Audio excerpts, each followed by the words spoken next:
ભાવનગર લઠ્ઠાકાંડ મામલે દેવભૂમિ દ્વારકામાં કોંગ્રેસમાં આક્રોશ. કોંગ્રેસ આગેવાનોએ કલેક્ટરને આવેદનપત્ર પાઠવ્યું.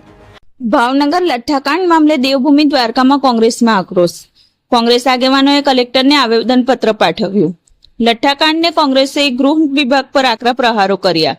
લઠ્ઠાકાંડમાં જીવ ગુમાવનારા મૃતકો માટે કોંગ્રેસ કાર્યકરોએ 2 મિનિટનું મૌન પાડી શ્રદ્ધાંજલિ આપી. લઠ્ઠાકાંડ માટે જવાબદાર બુટલેગરો અને ઝેરી કેમિકલ યુક્ત દારૂના સપ્લાયરો સામે તાત્કાલિક અને કડક કાર્યવાહી કરવાની માંગ કરાઈ. લઠ્ઠાકાંડના કારણે નિર્દોષ મૃતકોના ગરીબ પરિવારો પર આપ તૂટી પડ્યું છે.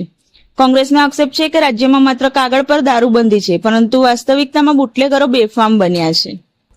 તાજેતરમાં જે ભાવનગરમાં લઠ્ઠાકાંડ થયો એમાં 10 જેટલા હતભાગીઓ છે મૃત્યુ પામ્યા. આ 10 હતભાગીઓના પરિવારો પર અત્યારે શું ગુજરતી હશે, અને એનો માત્ર ને માત્ર કોઈ જવાબદાર હોય તો ગુજરાતના ગૃહમંત્રી અને ગૃહ મંત્રાલય હેઠળ આવતા આઈબી અને એલઆઈબી ડિપાર્ટમેન્ટ, જે વિરોધી પક્ષના આગેવાનો, વિરોધી પક્ષની ગતિવિધિઓ એને નજરમાં રાખવા માટે અવળા મોટા ડિપાર્ટમેન્ટને જ્યારે કામે લગાડી દે છે, તો ક્યાંક ને ક્યાંક અવળા મોટા જે ડિપાર્ટમેન્ટના લોકો છે, જેને આ બુટલેગરો અને જેના સપ્લાયર છે એના ઉપર ક્યાંક નજર રાખી હોત તો આજે આ 10 લોકો છે મૃત્યુ ન પામ્યા હોત. આ સદંતર ગૃહમંત્રીનો ફેલ્યોર કહેવાય.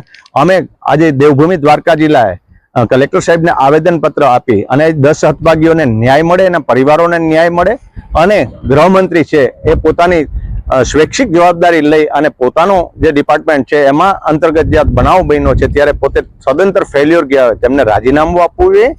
અને આજે અમે દેવભૂમિ દ્વારકા જિલ્લાના જે આગેવાનો છે કલેક્ટર સાહેબને આવેદનપત્ર આપી અને જે હતભાગીઓ છે એને 2 મિનિટનું મૌન આપી અને ભગવાન તેમની આત્માને શાંતિ આપે એવી મૌન રાખીને અમે પ્રાર્થના કરી.